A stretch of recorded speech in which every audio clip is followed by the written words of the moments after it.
हजरत इलियास अलैहिस्सलाम एक दिन सरफत के शहर में एक बेवा औरत से मिले जो लकड़ियां चुन रही थी। उस वक्त मुल्क में शदीद कहत पड़ा हुआ था, जमीन जल चुकी थी और हर तरफ भूख व अफलास था। उस औरत के पास कुछ भी बाकी नहीं था सिवाय एक मुट्ठी आटे और थोड़े से तेल के। वह सोच रही थी कि इससे आखिरी रोटी बना ले, फिर वह और उसका बेटा मौत का इंतजार करेंगे।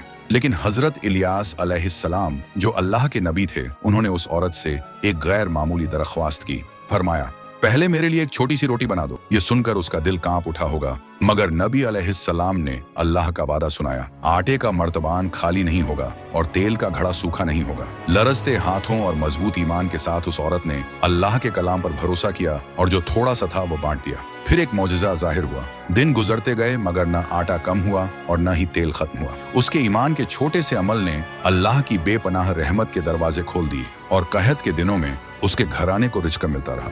ये वाक़या हमें सिखाता है कि अगर हम खुलूस और ईमान के साथ अल्लाह की राह में थोड़ा सा भी दें तो अल्लाह उसे कई गुना बढ़ा देता है। ऐसी मजीद ईमान अफरोज कहानियों के लिए सब्सक्राइब करना न भूलें। अल्लाह आपको और आपके घर वालों को बरकत दे।